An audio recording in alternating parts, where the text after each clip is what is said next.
السلام علیکم ورحمۃ اللہ وبرکاتہ۔ الحمدللہ وکفا وسلام علی حبیبہ المصطفیٰ اما بعد فاعوذ باللہ من الشیطان الرجیم بسم اللہ الرحمن الرحیم ان اللہ وملائکتہ یصلون علی النبی یا ایہا الذین آمنوا صلوا علیہ وسلموا تسلیما اللہم صلی وسلم علی سیدنا محمد وآلہ وصحبہ وبارک وسلم صلاة دائمة سرمدا ابدا۔ عزیزان گرامی وقار، آج رمضان المبارکہ کی 17ویں شب ہے اور تاریخی اعتبار سے جو رمضان کا 17واں دن آتا ہے بڑی اہمیت کا حامل ہے۔ خاص طور پر پورے عالم اسلام میں اس دن کو اپنے بچوں اور اپنے احباب اقربا کو بتانے کی ضرورت ہے، اس کے احیاء کی ضرورت ہے کہ اس دن کیا ہوا تھا، کیونکہ اسلام کی سب سے پہلی جنگ جو کفار و مشرکین سے لڑی گئی رسول کریم صلی اللہ تعالیٰ علیہ وسلم کی قیادت میں، آپ کی سرپرستی میں، جس کو جنگ بدر کہا گیا، وہ رمضان المبارک کی 17ویں تاریخ کو پیش آئی تھی۔ 2 ہجری یعنی حضور پاک صلی اللہ تعالیٰ علیہ وسلم کے مکہ مکرمہ سے ہجرت کر کے 2 سال ہوئے تھے ابھی، 2 ہجری میں یہ جنگ واقع ہوئی تھی، اور اس کو قرآن پاک میں اللہ تبارک و تعالیٰ نے جس لفظ سے یاد فرمایا ہے وہ بڑی اہمیت کا حامل ہے۔ اللہ کریم نے فرمایا یوم الفرقان، یعنی حق اور باطل کے درمیان فرق کرنے والا دن ہے یہ۔ اس دن یہ حق اور باطل کے درمیان فرق کر دیا گیا ہے۔ اب اس کی تفصیلات ظاہر سی بات ہے میں ہر سال عرض کرتا ہوں، اور میں سب سے گزارش بھی کرتا ہوں کہ یہ ہماری تاریخ ہے جو اپنے بچوں میں منتقل ہوتی رہنی چاہیے۔ اگر آپ ہمارے اکابرین کی اور ہمارے مجاہدین کی تاریخ بچوں کو نہیں بتائیں گے تو پھر دوسرے چور جو ہے مجاہد بن کر کے تمہارے بچوں کے درمیان داخل ہوں گے، اور پھر جیسے کہ آج پورے سیلیبس کو دیکھیں، ہر جگہ کا سسٹم، سارے لوگ ذہن پر کنٹرول کرنے کے لیے نہ جانے کیسی کیسی شخصیات کو ہیرو بنا کر ہمارے بچوں کے ذہن میں ان کی تصویریں بٹھا دیں گے۔ کیوں نہ ہم اپنے بچوں کو ہماری تاریخ بار بار دہرائیں اور ان کے سامنے اس بات کا احساس دلائیں کہ الحمدللہ ہماری تاریخ بہت عظیم ہے، بہت عظیم ہے، اور اتنی عظیم ہے کہ اللہ تبارک و تعالیٰ نے جو وعدہ فرمایا مجاہدین کے ساتھ اس کو پورا فرمایا، حتیٰ کہ یہ وہ جنگ بدر ہے جس میں اللہ نے صحابہ کی مدد کے لیے 5000 فرشتوں کو اتارا تھا۔ 5000 فرشتے زمین پر نازل ہوئے تھے رسول کریم صلی اللہ تعالیٰ علیہ وسلم کے ان اصحاب کی مدد کے لیے۔ میں شروع سے چند باتیں عرض کرتا ہوں کہ اس کا پس منظر کیا تھا، جنگ بدر کیوں واقع ہوئی، کیا وجوہات تھیں۔ اب یہاں سے مجھے ان اعتراضات کو بھی رفع کرنا ہے جو اسلام کے چہرے پر لوگ ڈال کر رکھے ہوئے ہیں یا گرد و غبار ڈالنے کی کوشش کرتے ہیں کہ یہ تلواروں کا دین ہے، زور زبردستی کی گئی، جہاد کیا گیا اور لوگوں کو مارا گیا، پھر اسلام پھیلایا گیا۔ میں آپ سے ہی سوال کروں گا، یا ہمارے وہ غیر مسلم جن کو اس طرح کی خلش ہو وہ بھی سنیں، اور پھر آپ خود اپنے دل سے جواب دیں کہ حالات جب اس طرح کے آئیں تو آپ اس مقام پر لوگوں کے لیے کیا مشورہ دیں گے۔ میں چند تھوڑی باتوں کے بعد ان تمام چیزوں کو عرض کرتا ہوں۔ بات در حقیقت یوں تھی کہ اللہ کے حبیب صلی اللہ تعالیٰ علیہ وسلم آخری رسول ہیں، اللہ تبارک و تعالیٰ کا دین لے کر یہ تشریف لائے اور دین کو مکمل اللہ نے آپ پر فرمایا۔ مکہ مکرمہ میں آپ نے اعلان فرمایا جھوٹے خداؤں کی پرستش نہ کرو، جن کو تم نے ہاتھوں سے بنایا ان کی پوجا نہ کرو، جس نے تمہیں پیدا کیا اس کی عبادت کرو۔ یہی تو میرے آقا صلی اللہ علیہ وسلم کی تبلیغ ہے، کیا اس میں کوئی غلط ہے؟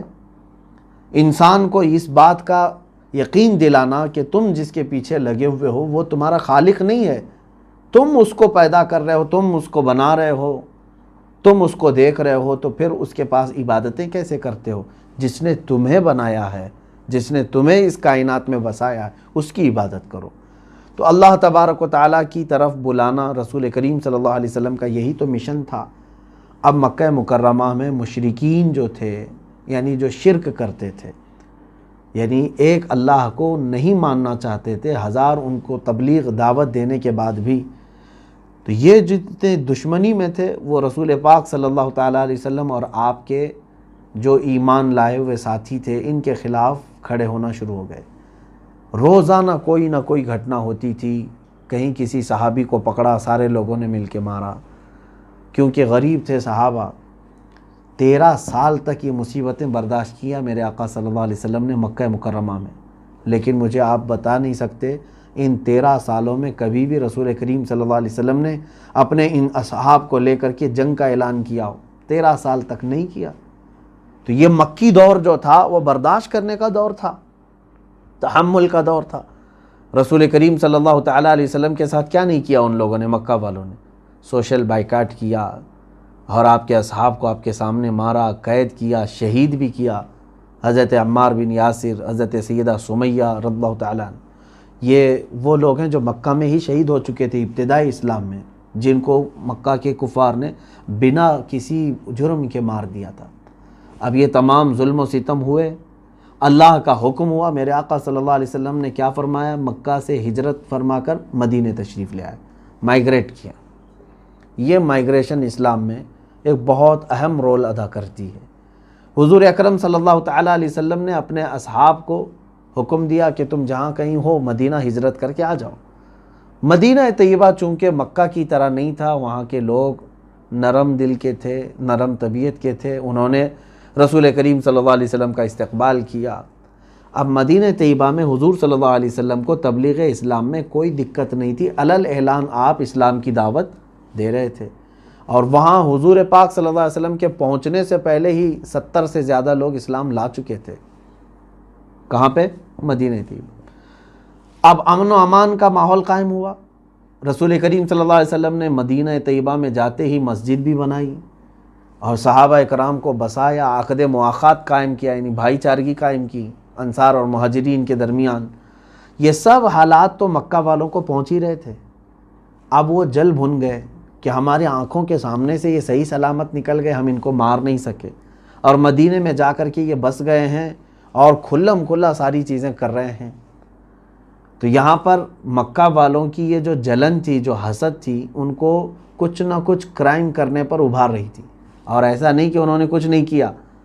حضور پاک صلی اللہ علیہ وسلم کے پیچھے تلاشی کے لیے راستے میں ہی کتنی مرتبہ کتنے لوگوں کو لگایا، پھر جب حضور مدینے پہنچ گئے، حالات سازگار ہو گئے، تب بھی مکہ کے ڈاکو تھوڑے تھوڑے سے تعداد میں آتے، مدینے کے آس پاس جہاں کہیں صحابہ ان کو ملتے ان کو مار دیتے تھے۔ مجھے بتاؤ کیا یہ امن و امان میں خلل ڈالنے والے کو آپ برداشت کریں گے؟ آج ہمارے ہندوستان کے بارڈر کے ارد گرد بھی اگر کوئی دوسری کنٹری کا نظر آئے تو ہم کیا کرتے ہیں اس کے ساتھ؟ اس کو پکڑ کے گرفتار نہیں کرتے؟ ارے مچھیرے جو سمندروں میں ادھر سے ادھر چلے جاتے ہیں تو گرفتار ہو جاتے ہیں بارڈر کراس کر کے، لیکن مدینے میں کنٹینیو 1 سال تک وہ شب خون مارتے رہے۔ راتوں کو آتے تھے، کبھی باغیچوں میں درخت جلا دیا کھجوروں کے، اور صحابہ جو کام پر ہیں ان کو مار دیا۔ یہ سب حالات ہونے لگے۔ اللہ کے حبیب صلی اللہ تعالیٰ علیہ وسلم نے یہ 1 سال تک مکمل برداشت فرمایا۔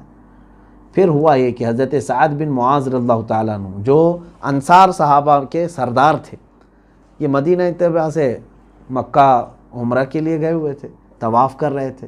ابو جہل آیا اور کہا کہ تم جو ہے محمد کو اور ان کے ساتھیوں کو پناہ دے کر کے رکھے ہو مدینے میں، تو تم کیا سوچتے ہو کہ ہم تم کو کھلے عام ایسے ہی طواف کرنے دے دیں گے؟ تم ہمارے دشمنوں کو پناہ دیے ہوئے ہو اور تم یہاں آ کر کے مکہ میں طواف کر رہے ہو امن کے ساتھ، کیا ہم تم کو طواف کرنے دے دیں گے؟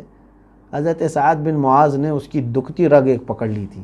کیا یہی سبب بنا جنگ بدر کا؟ میں آپ کو بتا رہا ہوں، یہ شروع میں باتیں میں کیوں کہہ رہا ہوں، اس لیے اس نے کہا اے ابو جہل روکنا ہے تو روک کے دکھا مجھے طواف، میرا طواف روکتا ہے اور تو مجھے مکہ سے دور کرتا ہے، تو پھر میں ایسی چیز سے تم لوگوں کو روکوں گا جو تمہارے لیے وبال جان بن جائے گی۔ وہ کیا ہے؟ پورے مکہ والوں کی تجارت کا جو راستہ تھا ملک شام، وہ مدینہ ہو کے ہی گزرتا تھا، مین سپاٹ پر تھے مدینے والے، اور اگر انہوں نے راستہ روک دیا تو مکہ کی ساری تجارت ختم ہو جائے گی، نہ ملک شام کا کوئی قافلہ ادھر آئے گا، نہ مکہ والے اپنی تجارت کے لیے ملک شام جائیں گے۔ تو یہ مین شاہراہ پر اگر صحابہ مدینہ طیبہ سے نکل کر راستہ روک لے، ابو جہل کو انہوں نے یہ جو دھمکی دی وہ خاموش ہو گیا، پیچھے ہٹ گیا۔ اب بات اتنی بڑھ گئی کہ ابو جہل سب کو ورغلانے لگا کہ اب تو وہ ہمارے راستے کو بھی روکنے کی بات کر رہے ہیں۔ حضرت سعد بن معاذ یہ کہہ کر کے آ گئے تو ان کے دلوں میں یہ کھلبلی مچ گئی کہ کیا حقیقت میں مسلمان ہمارا راستہ روکیں گے؟ مٹھی بھر جماعت ہے یہ۔ اور ہوا بھی کہ غیظ و غضب میں انہوں نے 10-12 لوگوں کو بھیجا ادھر ادھر کچھ شبخون مارنے کے لیے۔ حضور پاک صلی اللہ علیہ وسلم نے بھی اپنے 10-12 صحابہ کو بھیجا کہ اگر اس طرح سے کہیں وہ پھٹکتے ہوئے دکھیں تو ان کا راستہ دکھا دینا۔ حضرت عبداللہ بن جہش رضی اللہ تعالیٰ عنہ تھے اس میں، تو یہ گئے باہر تو حضرمی نام کا ایک شخص جو مکہ کا تھا گرفتار ہو گیا، اس کو قتل بھی کر دیا انہوں نے۔ اب یہاں سے آگ بھڑک گئی مکہ والوں کی، حالانکہ چھیڑ رہے کون تھے؟ مکہ والے چھیڑ رہے، کنٹینیو 13 سال وہاں ستائے، اور جب ہجرت کر کے مدینے آئے یہاں پر بھی چین سے رہنے نہیں دیتے۔ اب اللہ کے نبی صلی اللہ علیہ وسلم نے فرمایا اب ناگزیر ہو گیا ہے، ان کو سبق سکھانا ضروری ہے، ورنہ یہ امن کے ساتھ چین و سکون کے ساتھ رہنے نہیں دیں گے۔ کیا کریں؟ تو حضور پاک صلی اللہ تعالیٰ علیہ وسلم کی طرف سے ایسی ہی ایک خبر پہنچ گئی مکہ میں، حالانکہ حضور پاک صلی اللہ علیہ وسلم نکلے نہیں تھے۔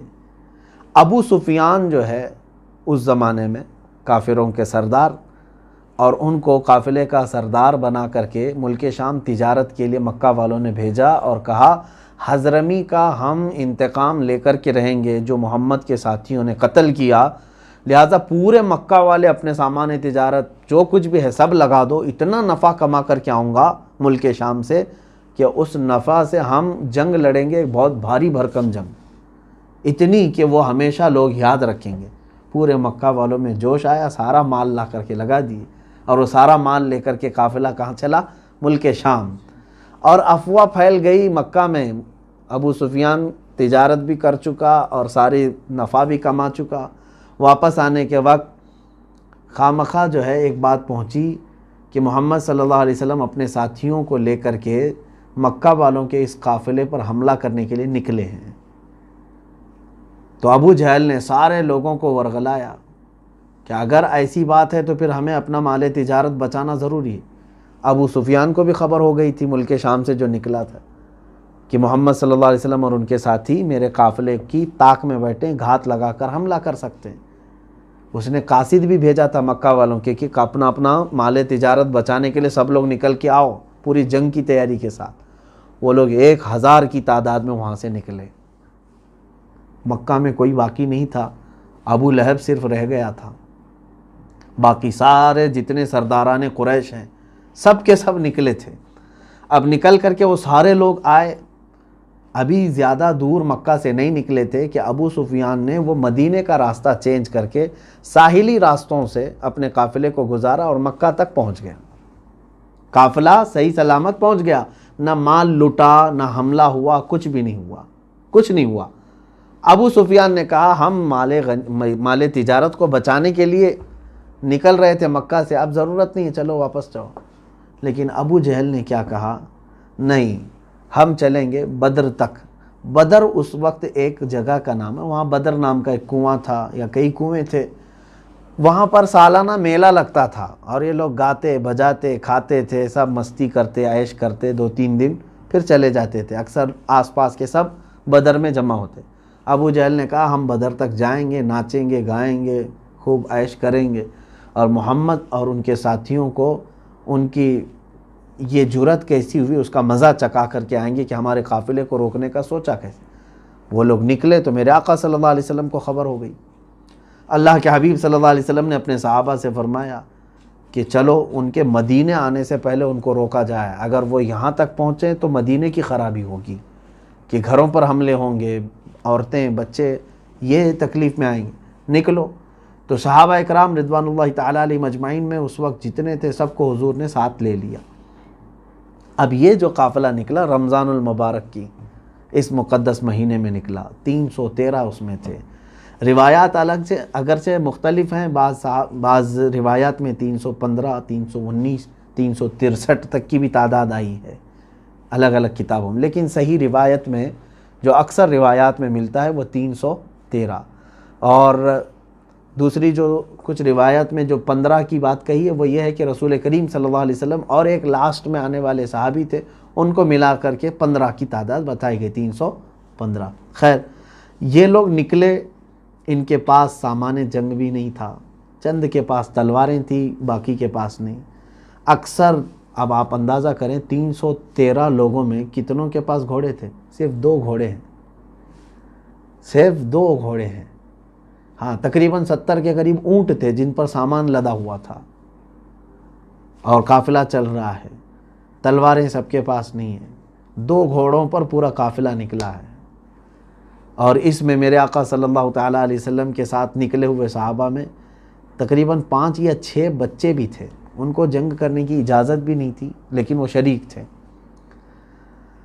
اب وہاں پر بدر کے وادی کے قریب جب پہنچے، اللہ کے حبیب صلی اللہ علیہ وسلم نے ایک جگہ پڑاؤ ڈال دیا اور فرمایا کہ یہیں پر ہمارا قیام ہوگا۔ کفار و مشرکین بھی وہیں پر آ چکے تھے۔ اللہ کے حبیب صلی اللہ علیہ وسلم جس زمین پر اپنا خیمہ نصب کیے وہ ریتیلی زمین تھی، بالو کی زمین، پیر پھسل رہے تھے اور سارے صحابہ گھبرائے ہوئے تھے، ڈرے ہوئے تھے ان کی بڑی تعداد کو دیکھ کر کے، 1000 سے زیادہ۔ اور اچھا، ان کے اس میں 650 لوگ زرہ پوش ہیں اور تقریباً 100 سے زیادہ گھوڑے ہیں۔ کس کے پاس؟ مکہ والوں کے پاس۔ تلوار باز ہیں، تیر باز ہیں، سب تیاریوں کے ساتھ آئے ہوئے ہیں، اور ادھر دیکھو تو کچھ بھی نہیں ہے۔ تو صحابہ اکرام رضوان اللہ تعالیٰ علیہ مجمعین کا یہ پہلا اتفاق تھا اس طرح اتنی بڑی تعداد کے آمنے سامنے ہونے کا۔ اللہ کے حبیب صلی اللہ علیہ وسلم نے اپنے صحابہ کو جمع کیا اور پہلے ایک نصیحت فرمائی اور پھر سوال کیا، تمہارا کیا ارادہ ہے کہ یہ جنگ ہونی چاہیے؟ جنگ ہونا چاہیے یا نہیں ہونا چاہیے؟ اب اس میں صحابہ کے جو ایمان افروز جوابات ہیں، ان میں سے جو صحابہ نے، جو حضرت مقداد رضی اللہ تعالیٰ عنہ، وہ کہتے ہیں کہ یا رسول اللہ صلی اللہ علیہ وسلم، ہم موسیٰ علیہ السلام کی قوم بنی اسرائیل کی طرح نہیں ہیں کہ اپنے نبی کو کہہ دیں کہ آپ اور آپ کا خدا جا کر لڑیں، ہم بیٹھے رہیں گے۔ اے نبی، ہم آپ کے دائیں بھی آئیں گے، بائیں بھی آئیں گے، آگے بھی اور پیچھے بھی، ہر وقت آپ کے ساتھ ساتھ لڑیں گے۔ اور پھر ایک صحابی نے کہا یا رسول اللہ صلی اللہ علیہ وسلم، ہم میں سے کسی کو بھی واپس جانے کا خیال نہیں، جہاں آپ کا پسینہ گرے گا وہاں ہمارا خون گرے گا۔ اللہ کے حبیب صلی اللہ علیہ وسلم نے ان کے جوابات کو تسلیم فرمایا، اور اس کے بعد اب رات کے وقت رسول کریم صلی اللہ علیہ وسلم نے تسلی دینے کے لیے صحابہ سے کہا، اے میرے صحابہ، نہ گھبراؤ، ان کی تعداد اگرچہ 1000 سے زیادہ ہے، سینکڑوں میں ہے، لیکن اللہ ہمارے ساتھ ہے، اللہ ہمارے ساتھ ہے۔ صحابہ اکرام کو پھر تسلی دینے کے لیے حضور صلی اللہ علیہ وسلم نے کیا فرمایا؟ یہ میدان میں ایک اشارہ کر کے فرمایا، دیکھنا یہاں ابو جہل کل مرے گا گر کے، عتبہ بن ربیعہ، شیبہ بن ربیعہ، یہ کفار کے بڑے بڑے لوگ ہیں۔ حضور نے ان کے نام لیا اور ایک ایک دائرہ کھینچ کے کہا یہ یہاں مریں گے۔ بس صحابہ کے لیے اتنی بات کافی تھی۔ جب نبی کونین صلی اللہ علیہ وسلم کی زبان سے یہ الفاظ نکلے تو اب صحابہ کا اتنا ٹینشن تو ختم ہی ہو گیا ہوگا کہ یہ تو جانے ہی والے ہیں، جن کے بارے میں حضور نے نام لے کر کے کہا ان کی موت تو پکی ہے، اور جگہ بھی حضور نے بتایا۔ اب اللہ کے حبیب صلی اللہ علیہ وسلم نے رات کے وقت دعا شروع فرمائی، اتنی مناجات میرے رب تعالیٰ کے حضور آپ نے فرمائی، اور رو رو کر کے دعا کرنے لگے اور یوں عرض کیا، اے رب ذوالجلال، تو نے جو اپنے ایمان والے بندوں کی مدد کا وعدہ فرمایا ہے وہ مدد آج تو نازل فرما، اور اگر یہ چند مٹھی بھر جماعت جو ہماری نکلی ہے ان کی اگر تو نے آج مدد نہیں کیا، مولا قیامت تک اس روئے زمین پر کوئی تیرا سجدہ کرنے والا نہیں ہوگا۔ حضور صلی اللہ علیہ وسلم یہ محبت بھرے جملے ہیں، اپنے رب کے حضور عرض کر رہے ہیں، پھر کبھی تیری عبادت نہیں ہو سکے گی، مولا تو ان کی مدد ضرور فرما۔ سیدنا ابو بکر صدیق رضی اللہ تعالیٰ عنہ کھڑے تھے، حضور صلی اللہ علیہ وسلم سے وہ کہنے لگے، آقا بس فرمائیں، اس لیے کہ مولا تعالیٰ آپ کی ضرور مدد فرمائے گا، آپ کی دعا کو اللہ رد نہیں فرمائے گا۔ بارش شروع ہو گئی رات کے بعد۔ اب مسئلہ ایسا تھا کہ حضور جس طرف کھڑے یا قیام کیے تھے ریت کی زمین ہے، بالو ہے، اور کفار و مشرکین نے اچھی مٹی والی زمین اپنے لیے منتخب کر لی تھی کہ گھوڑے نہ پھسلیں اس پہ۔ اب بارش آنے کے بعد ہوا یہ کہ ریت جم گئی، مضبوط ہو جاتی ہے، پانی گرتے ساتھ ہی ریت مضبوط ہو گئی، اور مٹی والی زمین پورا کیچڑ ہو گئی۔ تو حضور صلی اللہ علیہ وسلم نے فرمایا یہ اللہ کی پہلی مدد ہے۔ ان کے پیر پھسلنے لگ گئے، چکنی مٹی تھی، اور ان کے گھوڑے ادھر سے ادھر پھسلنے لگ گئے، رات کے وقت ہی۔ اب صبح ہوئی، یہی 17 رمضان المبارک کی فیصلہ کن جنگ تھی یہ، اور کفار و مشرکین جو غرور میں چڑھے ہوئے تھے، نشہ تھا ان کو، تکبر اتنا، گھمنڈ اتنا، وہ خاطر میں نہیں لاتے، کیونکہ مکہ میں اتنا صحابہ کو مارا تھا، پریشان کیا تھا، ان کے گھر لوٹے تھے، ان کو ایسے ہی لگتا تھا کہ ابھی بھی ہم ان کو کچا چبا جائیں گے۔ اب رسول کریم صلی اللہ تعالیٰ علیہ وسلم نے دن کے موقع پر اپنے صحابہ کرام میں سے 3 کو سب سے پہلے آگے بھیجا۔ اس میں حضرت امیر حمزہ رضی اللہ تعالیٰ عنہ، حضرت ابو عبیدہ بن جراح رضی اللہ تعالیٰ عنہ، تیسرے مولا کائنات شیر خدا علی مرتضیٰ رضی اللہ تعالیٰ عنہ۔ یہ تینوں میدان میں آئے۔ ان کے مقابل میں جو وہاں سے آئے تھے وہ بڑے بڑے پہلوان تھے، عتبہ بن ربیعہ، شیبہ بن ربیعہ اور ولید بن عتبہ۔ یہ بڑے پہلوانوں کو کہا جاتا ہے جن کے نام میں ذکر کر رہا ہوں، یہ مکہ کے بڑے بڑے پہلوان بھی تھے، سردار بھی تھے۔ حضرت علی کرم اللہ وجہہ الکریم کے مقابل میں جو آیا وہ ایک ہی وار میں ختم ہو گئے بیچارہ، اور حضرت امیر حمزہ رضی اللہ تعالیٰ عنہ کے مقابل میں جو آیا اس کو بھی آپ نے فوری طور پر جہنم رسید کر دیا۔ حضرت ابو عبیدہ بن جراح کے مقابل میں جو آیا تھا اس نے حضرت ابو عبیدہ کو زخمی کر دیا تھا۔ آپ زخمی ہوئے لیکن حضرت علی رضی اللہ تعالیٰ عنہ فوراً پلٹ کر کے آئے، اس تیسرے کو بھی جہنم میں پہنچا دیا۔ کفار میں غلغلہ مچ گیا کہ بڑے بڑے 3 سردار ایک ساتھ چلے گئے، اور صحابہ میں اتنا بلند نعرہ لگا کہ زمین گونج گئی اللہ اکبر کی آواز سے، کیونکہ اب یہاں پر صاف نظر آ رہا تھا کہ اللہ تعالیٰ کی مدد اب اہل حق کے ساتھ کیسے ہے۔ اب کفار و مشرکین میں سے ابو جہل نے سب کو ورغلانا شروع کیا اور کہا کہ اے لوگو گھبرانا مت، ہمارے خدا ہمارے ساتھ ہیں۔ اور پھر اس کے بعد دو بدو جو مقابلہ ہوتا ہے آمنے سامنے، یہ شروع ہو گیا دوپہر کے وقت۔ اب اس گھماسان کی جو لڑائی تھی اس میں ہوا یہ کہ شیطان اپنی فوج لے کر کے ادھر بھی آیا ہوا تھا، یہ بھی روایت ہے، شیطان اپنی فوج لے کر کفار مکہ کے ساتھ ہے، اور وہ بھی انسان کی شکل میں آیا ہے۔ سراقہ بن مالک نام سے ایک شخص ہے، اس کی شکل میں شیطان آیا ہوا ہے لڑنے کے لیے۔ تو میرا مولا کب یہ گوارہ فرمائے گا شیطان اپنی فوج لے کر کے آئے اور وہ اپنے حبیب کو تنہا چھوڑے؟ اللہ تبارک و تعالیٰ نے 3000 فرشتوں کو اتارا، کس کے لیے؟ اپنے نبی صلی اللہ علیہ وسلم اور صحابہ کی اعانت کے لیے، تعاون کے لیے۔ 3000 اتارے، اس کے بعد پھر 2000 آئے، 5000 فرشتے اترے، اور اس کے بعد ایسی لڑائی کہ صحابہ فرماتے ہماری تلواروں سے اس وقت سبزی بھی نہیں کٹتی تھی، کند تھی، مڑی ہوئی تلواریں تھیں، برسوں سے زنگ لگی ہوئی، سبزی کاٹنے کے برابر بھی نہیں ہوتی تھی، کیونکہ ہم جنگ کی تیاری سے آئے نہیں تھے۔ لیکن کمال کی بات ہے کہ ہم اگر لڑتے ہوئے کسی کافر کے قریب جاتے، ابھی ہماری تلوار اس کے گردن کے قریب ہوتی کہ گردن اڑ کر جا چکی ہوتی، نہ ہم نے مارا نہ محنت کی۔ قرآن میں اللہ نے وہ بھی آیت نازل فرمائی سورہ انفال میں، اللہ تعالیٰ فرماتے فَلَمْ تَقْتُلُوهُمْ وَلَكِنَّ اللَّهَ قَتَلَهُمْ۔ اے محبوب آپ فرمائیں ان کو کہ تم سب نے نہیں قتل کیا، ان کو اللہ نے قتل کیا ہے، ہاتھ تمہارا تھا، کام اللہ کا تھا۔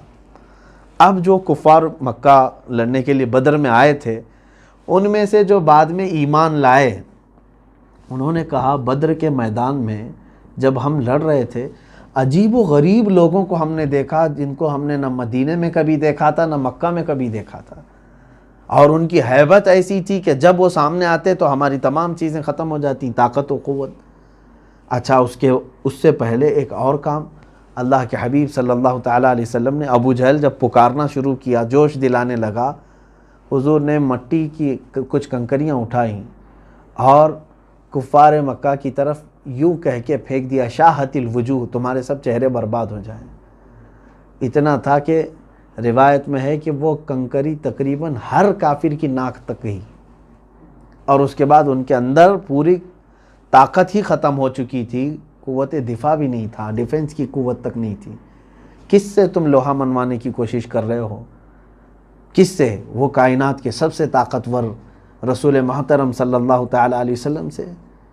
رسول کریم صلی اللہ تعالیٰ علیہ وسلم کی مدد کے لیے اللہ نے 5000 فرشتے اتارے۔ بہرحال اس جنگ کا ہونا کیا تھا وہ تو ہمیں صاف نظر آتا ہے۔ ایک طرف اہل حق ہیں اور وہ بھی کمانڈر یا ان کی قیادت کرنے والے کائنات کے سب سے افضل، سب سے اشرف انسان محمد الرسول اللہ صلی اللہ علیہ وسلم ہیں، اور وہ ادھر دعائیں کر رہے ہیں، تو ادھر صحابہ اکرام رضوان اللہ تعالیٰ علیہ مجمعین جو نہتے ہیں، اور وہ بھی صرف اللہ اور اس کے رسول کے بھروسے پر آئے ہوئے ہیں۔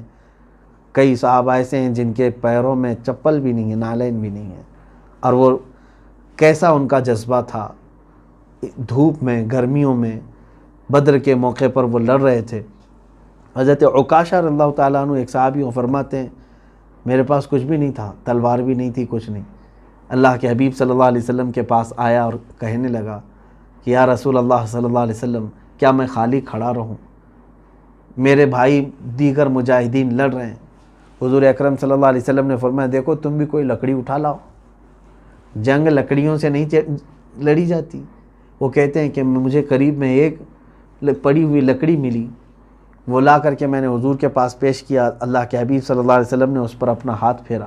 حضرت عکاشہ کہتے ہیں اسی کو میں تلوار بنا کر لڑتا رہا، کتنوں کو تو میں نے اس سے مارا ہے، جس کو میری لکڑی پڑتی اتنا گہرا زخم ہوتا کہ اس کی چمڑی الگ ہو جاتی تھی لکڑی سے، اور وہ لکڑی کئی سالوں تک محفوظ رہی حضرت عکاشہ نے جو جنگ بدر میں استعمال کی تھی۔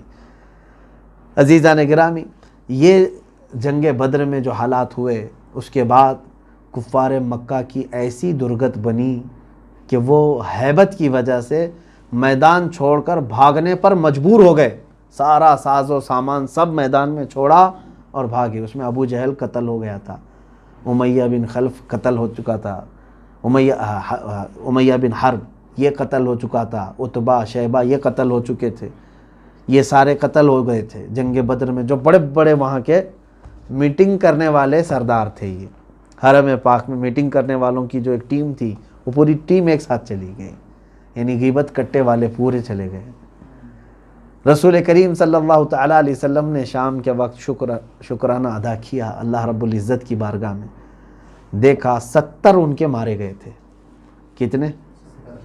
کفار مکہ میں سے 70 کو ان صحابہ نے جہنم رسید کیا تھا۔ 313 کا مقابلہ 1000 کے ساتھ، آپ سوچ سکتے ہیں کہ 3 گنا زیادہ اپنے۔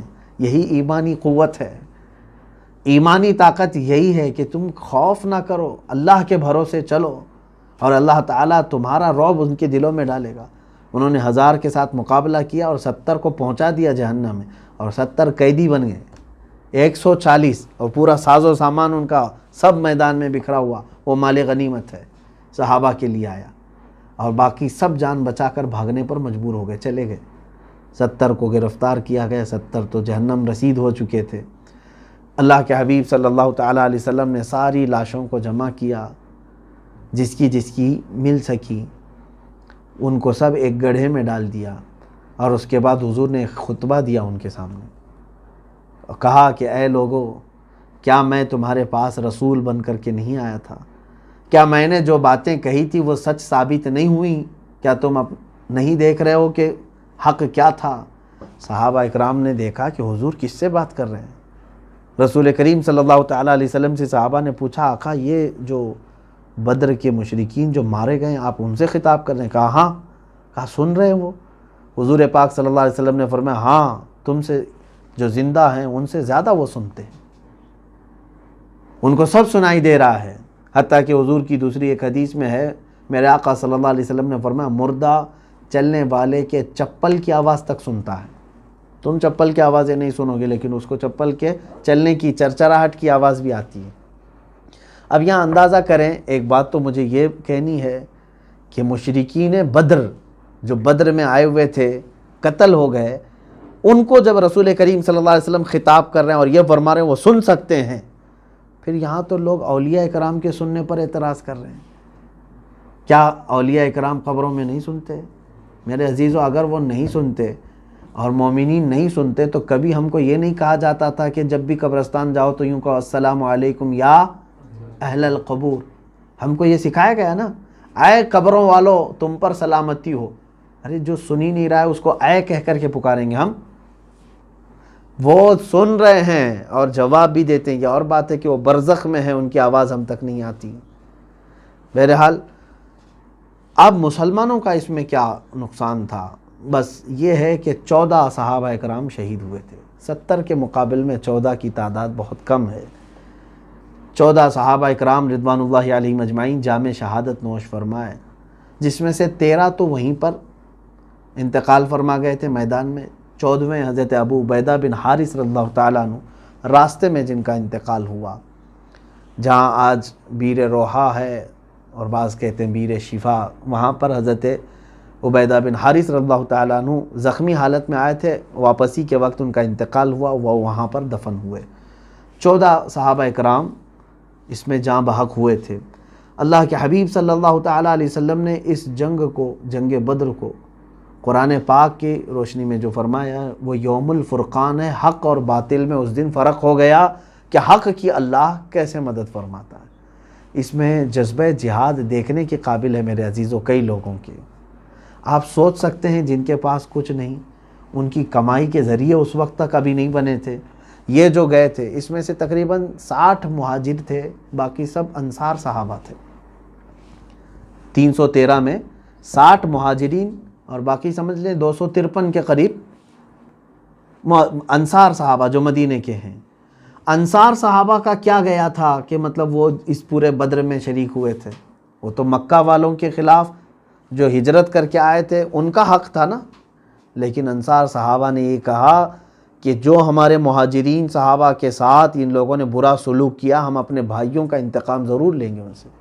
253 انصار صحابہ ساتھ میں تھے بدر کے موقع پر, اور 60 صحابہ مہاجرین میں سے تھے. اور شہادت میں بھی 6 جو ہے مہاجرین کے ہیں, باقی 8 انصار صحابہ کے. انصار صحابہ نے میرے آقا صلی اللہ تعالیٰ علیہ وسلم پر اپنی جان نچھاور کر دی ہے, اور آج تک میرے آقا کی دعا کی برکت ہے کہ الحمدللہ مدینے میں آج بھی اہل محبت ہے. آپ دیکھنا پورے مدینے میں, چاہے نوجوانوں میں برے اعمال اخلاق اگرچہ آ گئے ہوں گے, لیکن ان کے دل کے اندر آج بھی نرمی, اجانب کے ساتھ, نئے لوگوں کے ساتھ, زائرین کے ساتھ ویسا سلوک نہیں کرتے جیسے دوسرے وحشی کرتے ہیں سعودی, دوسری جگہ جیسے جنگلی پن کرتے ہیں. مدینے والے اس طرح سے نہیں کرتے الحمدللہ, کیونکہ مدینے والے استقبال کرنے والوں میں سے ہیں, اہل محبت میں سے ہیں. آج تک مدینے والے جو بھی نیا آدمی ہوتا ہے, جیسے آپ آئے ہیں, آپ کو آپ کا نام معلوم نہیں ہو تو کیا کہہ کر پکارتے ہیں؟ محمد, اسمع یا محمد, اے محمد سن ادھر. یعنی تمہارا نام کچھ بھی ہو لیکن وہ کیا کہہ کر پکارتے ہیں؟ محمد. یہ ان کی محبت ہے. یہ مدینے والوں کا پہلے سے معمول رہا ہے کہ جو بھی ان کے ہاں نیا دکھتا ہے تو اس کو کیا کہتے ہیں؟ محمد کہتے ہیں. بہرحال رسول کریم صلی اللہ تعالیٰ علیہ وسلم پر جان فدا کرنے والے صحابہ میں سے 2 ان ننھے صحابہ کا بھی ہم ذکر کرتے ہیں, حضرت معاذ اور معوذ ابن افرا رضی اللہ تعالیٰ عنہما. یہ دونوں چھوٹی عمر کے صحابہ ہیں, یہ بھی شریک جہاد ہوئے.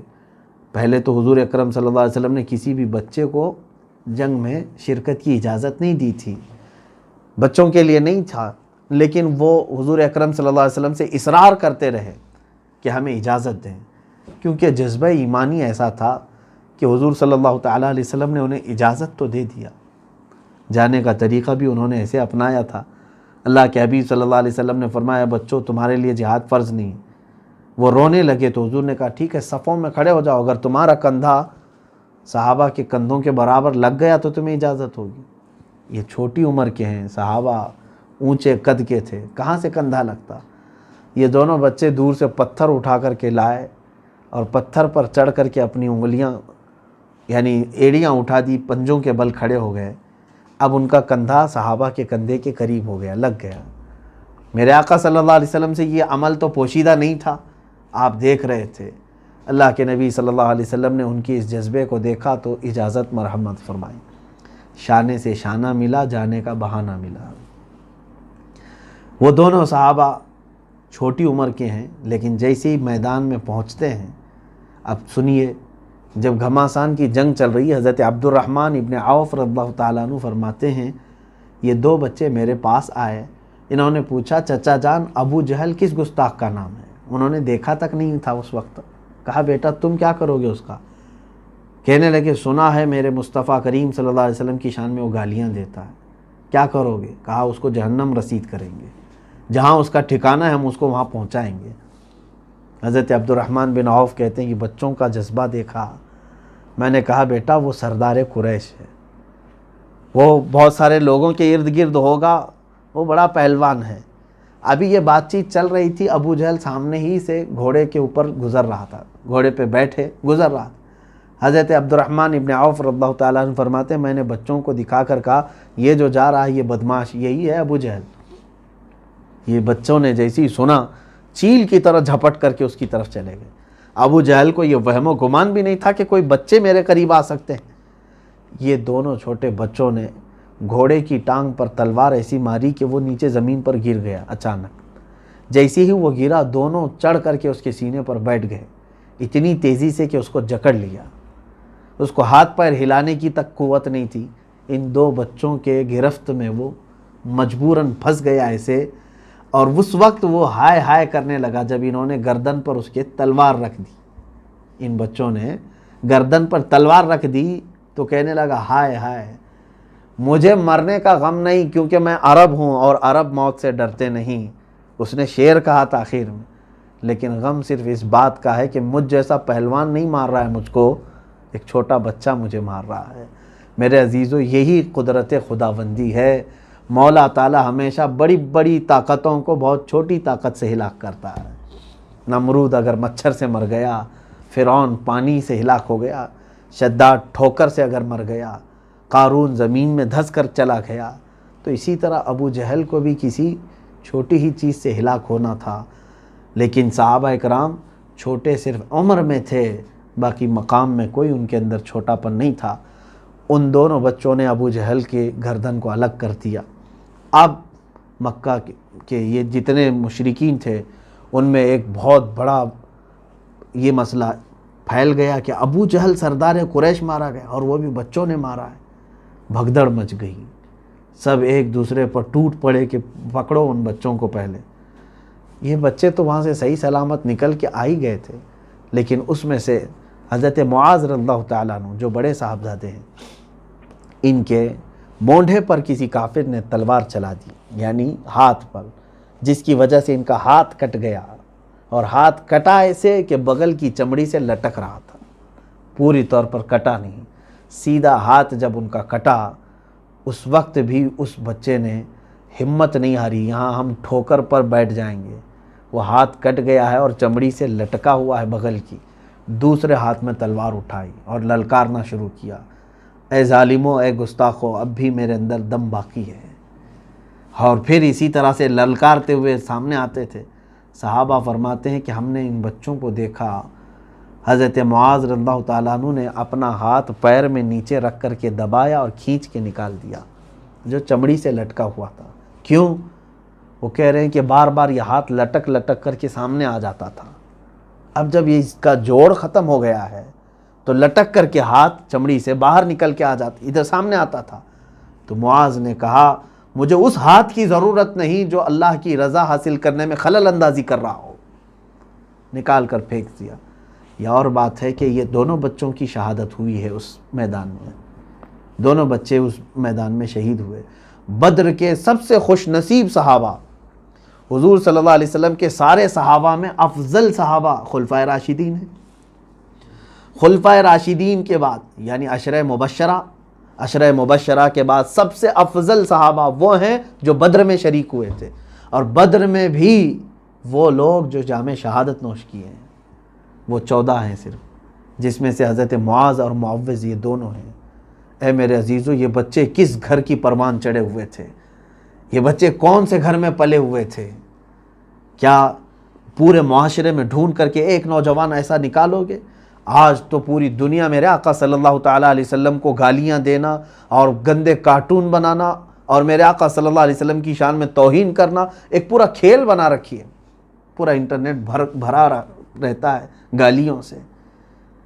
آج صرف اور صرف ایمان کے خون کے اندر ہمارے ٹھنڈک آ گئی ہے، خون جمنا شروع ہو چکا ہے۔ میرے عزیزوں، جن لوگوں نے بھی ان کو تہ تیغ کیا، جہنم رسید کیا ہے گستاخان رسول کو، یقیناً وہ دنیا کے بہت اعظم اور افضل لوگ ہیں۔ میری پگڑی ان کے قدموں پر ہو، جنہوں نے ناموس رسالت علی صاحب الصلاۃ والسلام کے لیے کھڑا ہونے کا شرف حاصل کیا ہے۔ عزیزان گرامی، آج اگر ہم سب کو کوئی چیز جوڑ سکتی ہے تو اتحاد اتحاد اتحاد کی باتیں کرتے ہیں، میں کہتا ہوں ایک ہی چیز جوڑے گی، وہ ہے ناموس رسالت صلی اللہ علیہ وسلم۔ میرے آقا صلی اللہ علیہ وسلم کے لیے مر مٹنے کا جذبہ پیدا کرو، پھر دیکھو سب ہم جمع ہوں گے۔ ہم اپنے مفادات کے لیے تو باہر نکل آتے ہیں، گھر میں کوئی چیز خراب ہو گئی تو آپ اس کے لیے باہر آ جاؤ گے، آج تمہاری صحت کے لیے کوئی کچھ معاملات ہو جائیں تو باہر آ جاؤ گے۔ ناموس رسالت کے لیے جب تک تم باہر آنے کی کوشش نہیں کرتے، تب تک تمہاری عزتوں کا کوئی بھروسہ نہیں ہے۔ امام غزالی رحمۃ اللہ تعالی علیہ نے یہ فرمایا ہے کہ جب امت مصطفیٰ اپنے نبی کی گستاخیوں کو برداشت کرنے کی عادت ڈال لیں تو انتظار کرو، چند دنوں کے بعد ان کی عورتیں بچے سب نیلام ہو جائیں گے، ان کے سامنے ان کے چھیتڑے اڑائے جائیں گے، لیکن وہ کچھ نہ کر سکیں گے۔ وہ دن آئیں گے ہمارے ساتھ اگر ہم اسی طرح خاموش رہے۔ عزیزان گرامی وقار، مصطفیٰ کریم صلی اللہ تعالیٰ علیہ وسلم پر جتنے اوچھے حملے کیے تھے مکہ والوں نے، مدینے کے یہ 313 صحابہ نے ان کے دانت کھٹے کر دیے تھے، ان کو ناکوں تلے چنے چبا دیے تھے۔ اگرچہ ان کے پاس کچھ سامان نہیں تھا، لیکن مکہ والوں کو کیسے للکارا انہوں نے، قسم خدا کی انہوں نے یہ پیغام دیا، خبردار مکہ والوں، تم طاقت میں اگرچہ کتنے بھی زیادہ ہو، آنکھ اٹھا کر نہ دیکھنا ہمارے نبی کی طرف۔ بدر میں بھی اور احد میں بھی یہی ایک صحابی ہیں جو حضور صلی اللہ علیہ وسلم کے دفاع میں کھڑے ہیں، میرے آقا صلی اللہ علیہ وسلم کا خیمہ لگا سامنے۔ ایک وقت ایسا آ گیا کہ تیروں کی بارش شروع ہو گئی، جو صحابی حضور کی حفاظت کے لیے کھڑے تھے ان کے جسم پہ 80 تیر لگے تھے، لیکن وہ ٹس سے مس نہیں ہوئے، ایک تیر بھی میرے نبی کی طرف نہ آنے پایا۔ وہ صحابہ کا جذبہ تھا۔ میرے عزیزوں، بدر ہمیں یہی تعلیم دیتا ہے کہ اپنے بچوں کو ناموس رسالت سکھاؤ، اور اگر تم نے محبت مصطفیٰ صلی اللہ علیہ وسلم اپنے بچوں کو پلا دیا، ایک دن آئے گا کہ تم ساری محبتیں خود اکٹھا کر لوگے، ہر کوئی تمہاری محبت کرے گا، تم سے محبت کرے گا، کیونکہ اللہ کا یہ ذمہ کرم پر ہے، اللہ کے ذمہ کرم پر ہے تمہاری محبت لوگوں کے دلوں میں ڈالنا۔ اگر تم نے اپنے بچوں کو اللہ اس کے رسول کی محبت ڈالی تو اللہ تمہارے بچوں کے دلوں میں تمہاری عظمت اور محبت ڈالے گا۔ آج بدر کے یہ تمام معاملات دیکھنے کے بعد میرے عزیزوں، تاریخ پھر سے ہمارے سامنے اسی طرح کی دہرائی جاتی ہے۔ اب میں آتا ہوں ان اعتراضات پر جو میں نے شروع میں کہا تھا۔ نان مسلم، غیر مسلم یا کوئی بھی ملحد ایتھسٹ اگر اس کو ایسا لگتا ہے کہ جہاد کوئی ایک سخت قسم کا حکم ہے اسلام میں، تو میں اس سے کہتا ہوں کہ تیرے گھر کے آس پاس اگر تجھے 13 سال پریشان کر دیا جائے اور لوٹ مار مچائی جائے، تمہارے بچوں کو قتل کیا جائے، تب تم کیا ایکشن لوگے؟ کیا کوئی ایکشن نہیں لوگے؟ مصطفیٰ کریم صلی اللہ علیہ وسلم اور صحابہ نے 13 سال جو برداشت کیا مکہ میں، وہ کیوں نہیں بتاتے آج؟ وہ کیوں نہیں کہتے ہیں؟ 13 سال تک مکہ میں کبھی حضور نے حملہ کیا؟ ہر چیز برداشت کی۔ 3 سال تک تم نے بائیکاٹ کر کے رکھا تھا میرے آقا کا، چمڑے کھائے ہیں، پتے کھائے ہیں رسول کریم صلی اللہ علیہ وسلم، اور اسی غم میں ماں خدیجۃ الکبریٰ کا انتقال ہو چکا ہے۔ حضور اکرم صلی اللہ علیہ وسلم نے پہاڑ اٹھائے وہاں پر غموں کے، اور اتنے دنوں میں کبھی پلٹ کر کے حملہ نہیں فرمایا، اور مدینہ آنے کے بعد اب بھی تم سکون سے نہیں رہنے دو گے؟ شب خون مارنے کے لیے 10 12 کے جتھے بھیجو گے، درخت جلا کر کے جائیں گے، نہتے صحابہ کو مار کے جائیں گے، تب بھی ہم ڈیفنس نہیں کریں گے؟ تب بھی ہم ڈیفنس نہیں کریں گے؟ میرے آقا صلی اللہ علیہ وسلم نے جو ڈیفنس کیا، اسی کا نام جہاد ہے، اور میں کہتا ہوں اس طرح کا حق پوری دنیا میں ہر انسان کو حاصل ہونا چاہیے۔ کیا نہیں حاصل ہے؟ ہر ملک کو یہ پاور حاصل ہے۔ یہ ظالم پروپیگنڈا پھیلاتے ہیں میڈیا، دجالی میڈیا، جہاد جہاد جہاد نام سے۔ جہاد کو کیا سمجھ رکھا ہے تم نے؟ جہاد کوئی ناپاک نام ہے؟ جہاد اسلام کا ایک پوتر لفظ ہے، مقدس ورڈ ہے، اور اسی ورڈ کو اگر تم سمجھو گے تو ہم بھی اپنے ملک کی حفاظت کر سکیں گے. جو ہمارے ملک کی طرف اور اس کی ساکھ کو، اس کی سالمیت کو خطرہ بنے، ہم اس کے ساتھ لڑیں گے. یہی ہے جہاد. جو ہے کسی کو جان بوجھ کر کے قتل کرنے کا نام نہیں. جہاد یہ نہیں ہے کہ بم باندھ کر کے مجمع میں جا کر ناحق بچوں کو، عورتوں کو اڑا دیں. اگر کوئی اس طرح کی بدنامی کر رہا ہے جہاد کی تو اس کا کوئی تعلق نہیں ہے اسلام سے.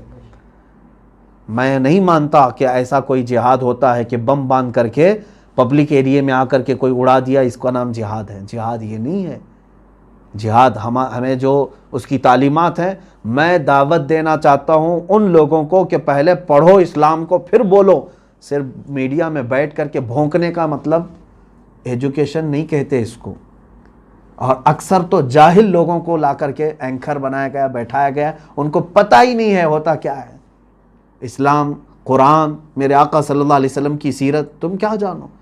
جہالت میں پوری زندگی گزر گئی. ہندوستان کے بڑے بڑے لوگ، بلکہ پوری دنیا کے بڑے بڑے جنہوں نے تعلیم میں اپنی پوری عمر کھپا دی ہے، انہوں نے میرے آقا صلی اللہ علیہ وسلم کو سمجھا ہے. گاندھی جی نے خود کہا ہے، حضرت ابو بکر، حضرت عمر کی سیرت پڑھ کر کے. کیا یہ تاریخ میں موجود نہیں ہے؟ بڑے بڑے، میں وہ کسی اور موقع پر عرض کروں گا، نان مسلم رائٹرز ہیں، مفکرین ہیں، دانشور ہیں، سائنٹسٹ ہیں، انہوں نے کہا ہے محمد صلی اللہ تعالیٰ علیہ وسلم کی تعلیمات سے پوری دنیا میں کیسے امن آ سکتا ہے. ہم کوئی آتنکواد، دہشت گرد، اس طرح کے الفاظ کو جانتے تک نہیں. اسلامو فوبیا تم لا رہے ہو آج.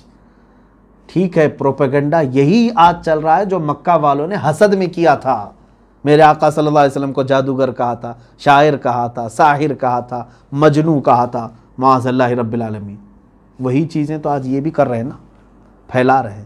لیکن میں اپنے مسلمان بھائیوں سے، بہنوں سے کہوں گا، ہزار پروپیگنڈا پھیلائیں، تم جواب کیسے دے سکتے ہو؟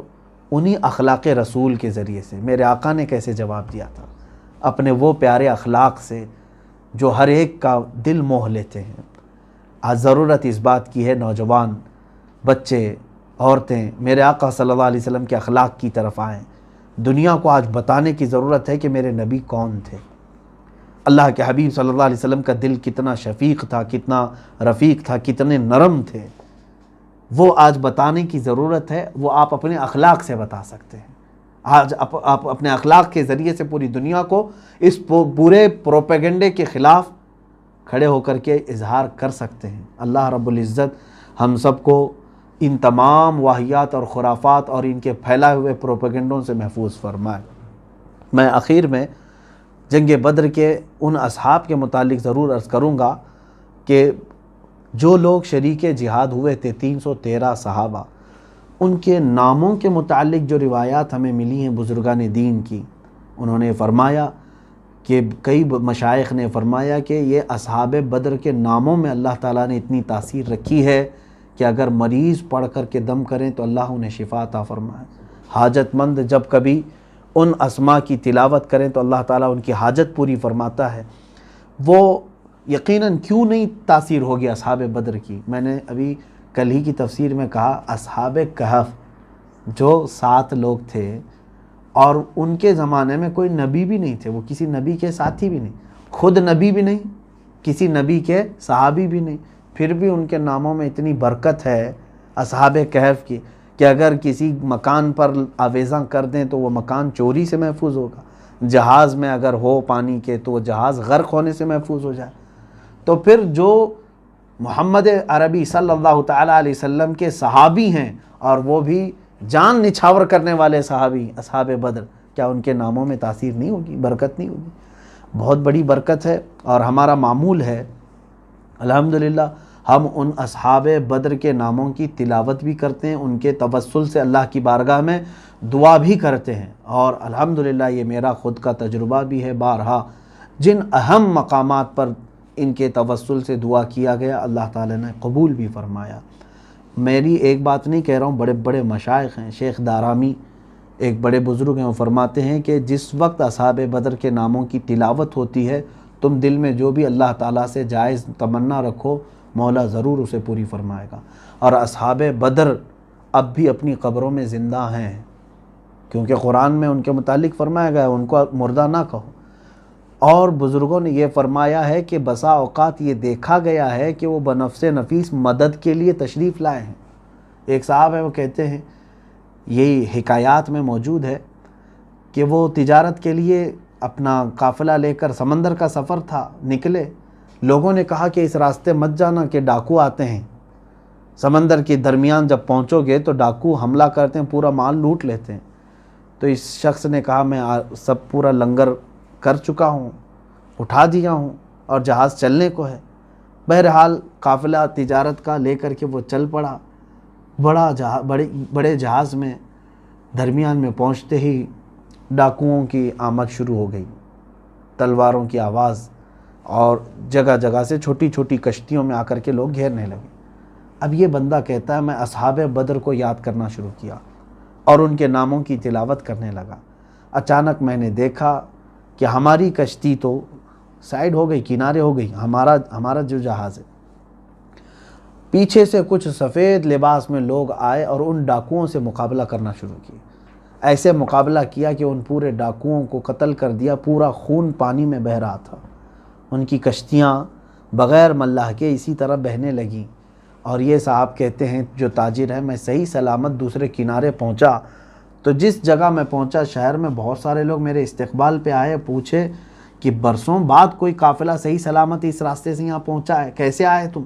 اس نے اپنے رات کا واقعہ بتایا۔ تو وہاں پر ایک بزرگ موجود تھے، انہوں نے کہا اے تاجر تجھے معلوم ہے جن لوگوں نے ڈاکوؤں کا قتل کیا وہ اصحاب بدر تھے رضوان اللہ علیہ۔ تو بنفس نفیس اللہ تبارک و تعالیٰ نے ان کو وہ قوت اور تصرف عطا فرمایا ہے کہ وہ مدد کے لیے پہنچتے ہیں۔ بے شمار باتیں اس طرح کی ہیں۔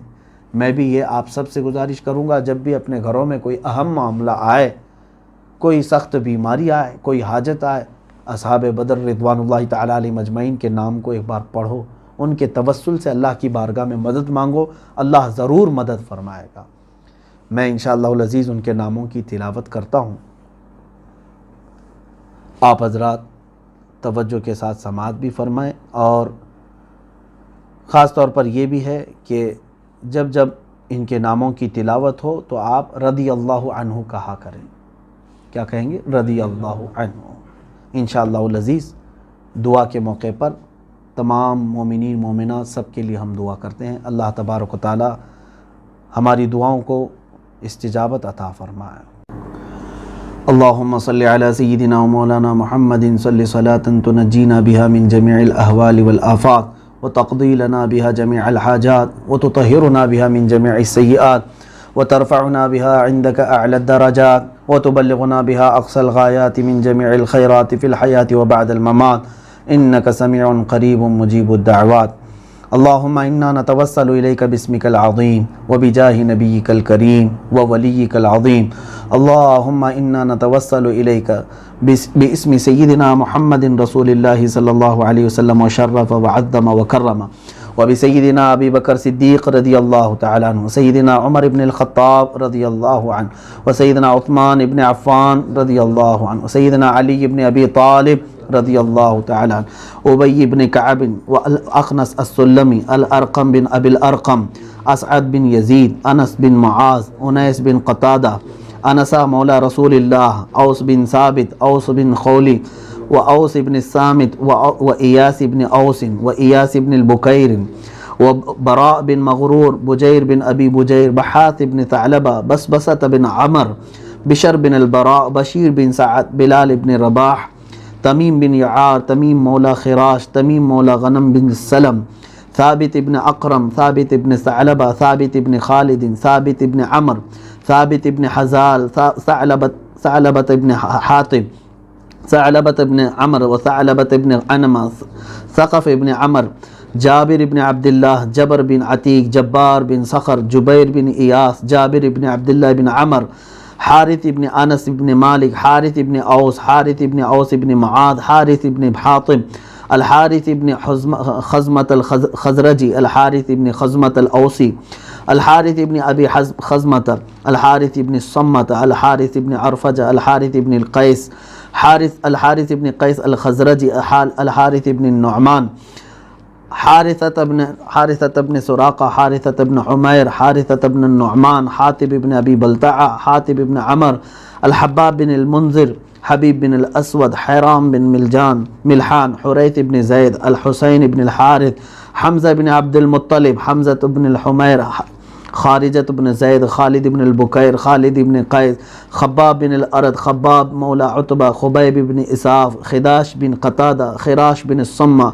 خريم بن فاتق، خلاد بن رافع، خلاد بن سويد، خلاد بن عمرو، خلاد بن قيس، خليفة بن عدي، خنيس بن حذافة، خليد بن قيس، خوات بن خيير، خولي بن أبي خولي، ذكوان بن عبيد، ذو الشمالين بن عبد عمر، راشد بن المعلى، رافع بن المعلى، رافع بن الحارث، رافع بن عنجدة، رافع بن مالك، رافع بن يزيد، ربعي بن رافع، ربيع بن إياس، ربيعة بن أكثم، رخيلة بن ثعلبة، رفاعة بن الحارث، رفاعة بن رافع، رفاعة بن عمر، رفاعة بن عبد المنذر، الزبير بن العوام، زياد بن السكن، زياد بن عمر، زياد بن لبيد، زيد بن أسلم، زيد بن حارثة، زيد بن الخطاب، زيد بن المزين، زيد بن وديعة، زيد بن المعلى، سالم بن عمير، سالم مولى أبي حذيفة، السائب بن عثمان بن مدعون، صبرة بن فاتك، سراقة بن عمرو، سراقة بن كعب، سعد بن أبي وقاص،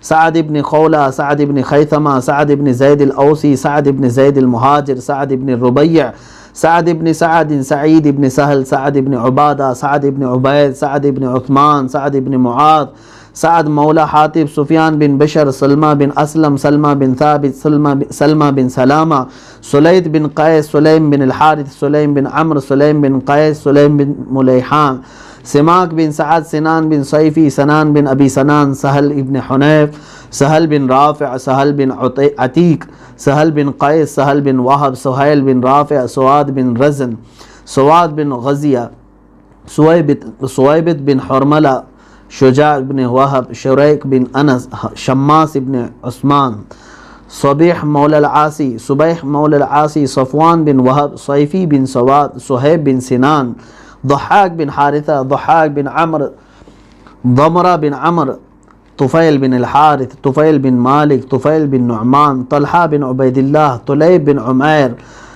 عاصم بن ثابت، عاصم بن عدي، عاصم بن البكير، عاصم بن قيس، عاصم بن البكير، عامر بن الربيعة، عامر بن أمية، عامر بن البكير، عامر بن سعد، عامر بن سلمى، عامر بن فهيرة، عامر بن مخلد، عامر بن السكن، عباد بن بشر، عباد بن قيس، عبادة بن صامت، عبد الله بن قيس، عبد الله بن ثعلبة، عبد الله بن جبير، عبد الله بن جحش، عبد الله بن الجد، عبد الله بن الحمير، عبد الله بن الربيع، عبد الله بن رواحة، عبد الله بن زيد، عبد الله بن سراقة، عبد الله بن سلمى، عبد الله بن سهل، عبد الله بن سهيل، عبد الله بن شريك، عبد الله بن طارق، عبد الله بن عامر، عبد الله بن مناف، عبد الله بن عرفة، عبد الله بن عمرو، عبد الله بن عمير، عبد الله بن قيس، عبد الله بن كعب، عبد الله بن مخرمة، عبد الله بن مسعود، عبد الله بن مدعون، عبد الله بن النعمان، عبد الرحمن بن جبر، عبد الرحمن بن عوف، عبد رب بن حق، عبدة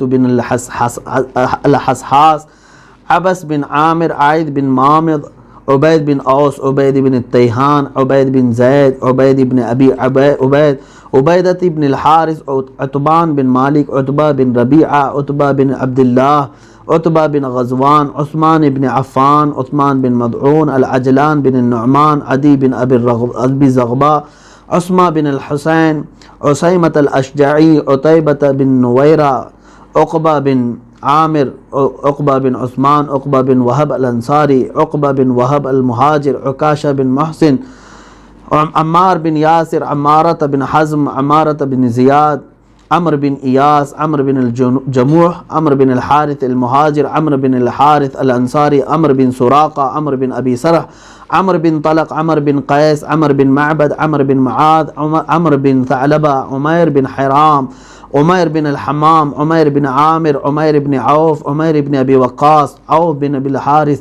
أويم بن ساعدة، عياض بن زهير، غنام بن أوس، فاكهة بن بشير، فروة بن عمرو، قتادة بن نعمان، قدامة بن مدعون، قطبة ابن عامر، قیس ابن عمر، قیس بن محسن، قیس بن مخلد، کعب بن جمار، کعب بن زید، لبدہ بن قیس، مالک بن ابی خولی، مالک بن دخشم، مالک بن ربیعہ، مالک بن رفاعہ، مالک بن عمر، مالک بن قدامہ، مالک بن مسعود، مالک بن نمیلہ، مبشر ابن عبد المنذر، المجزر بن زیاد، محرز ابن عامر، محرز ابن نضلہ، محمد بن مسلمہ، مدلاج بن عمر، مرثد بن ابی مرثد، مستح بن اثاثہ، مسعود بن اوس، مسعود بن خلدہ، مسعود بن ربیعہ، مسعود بن زید، مسعود بن سعد، مسعود بن عبد سعد، مصعب بن عمیر، معاذ بن جبل، معاذ بن الحارث، معاذ بن الصمہ، معاذ بن عمرو،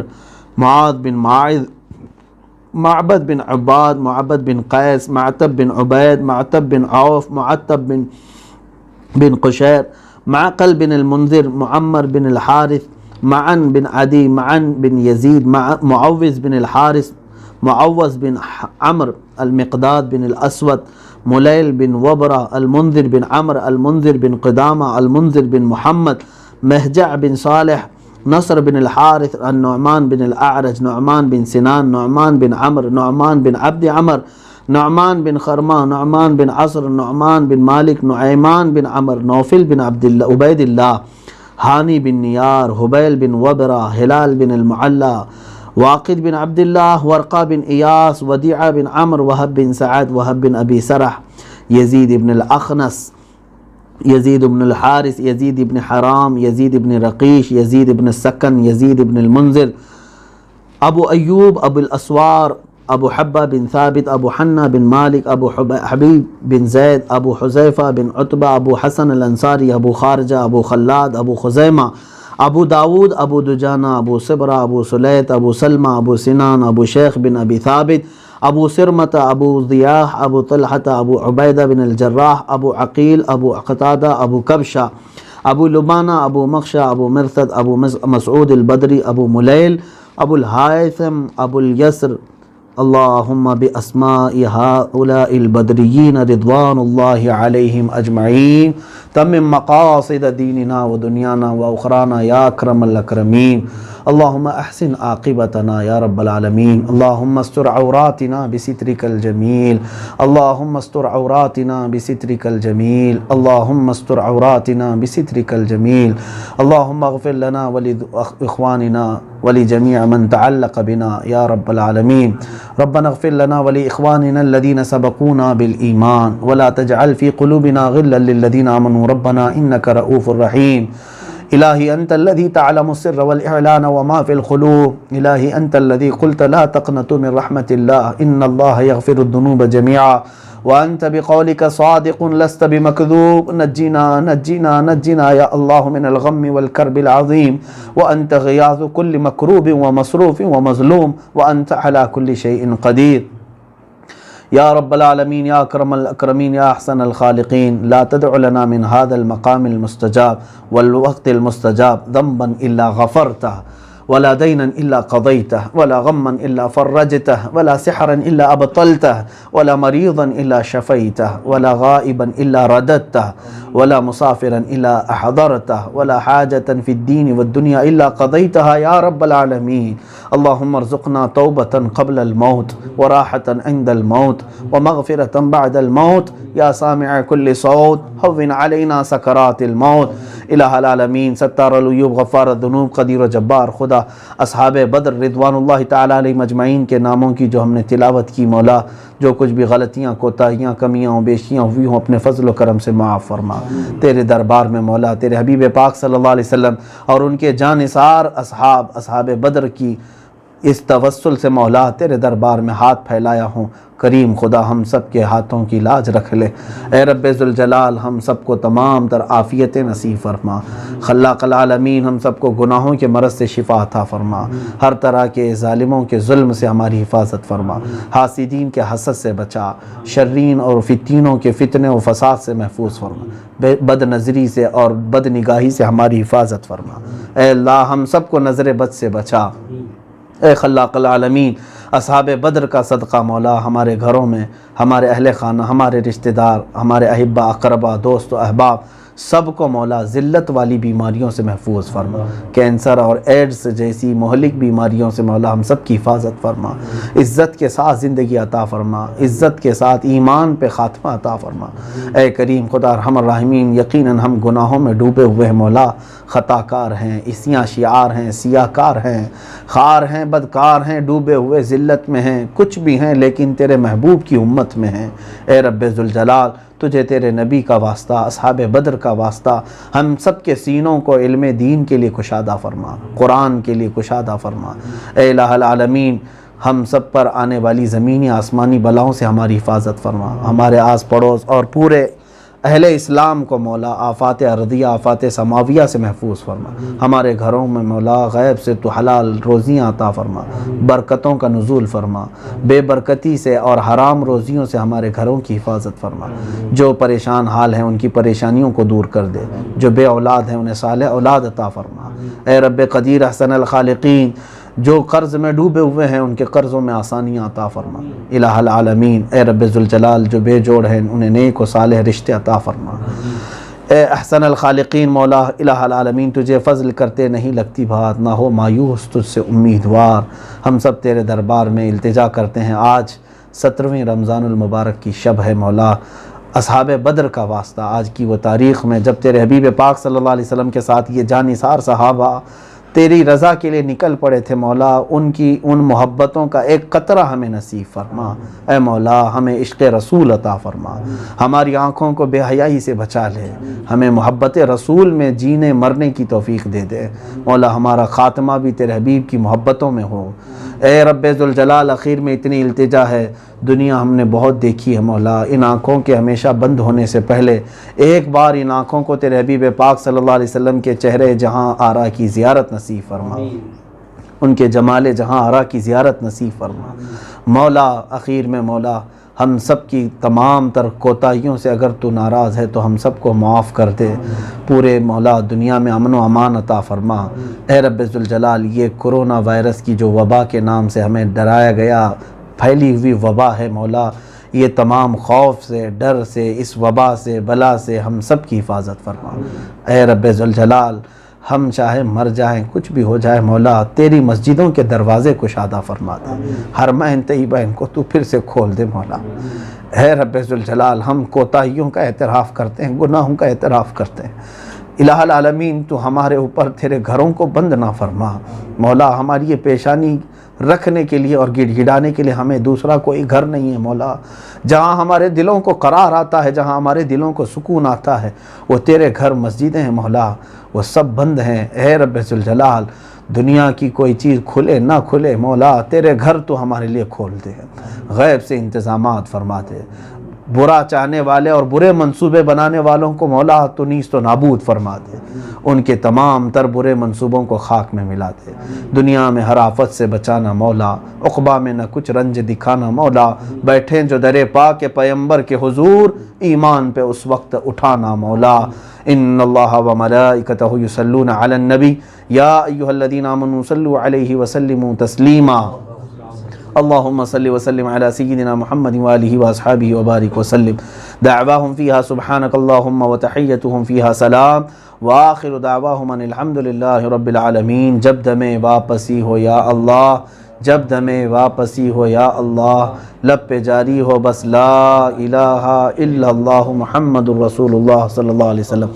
صلاة اللہ سلام اللہ علی طہ رسول اللہ، صلاة اللہ سلام اللہ علی یاسین حبیب اللہ، توسلنا ببسم اللہ وبالہادی رسول اللہ، وكل مجاهد لله بأهل البدر يا الله، صلاة الله سلام الله على طه رسول الله، صلاة الله سلام الله على ياسين، إلهي سلم الأمة من الآفات والنقمة ومن هم ومن غمة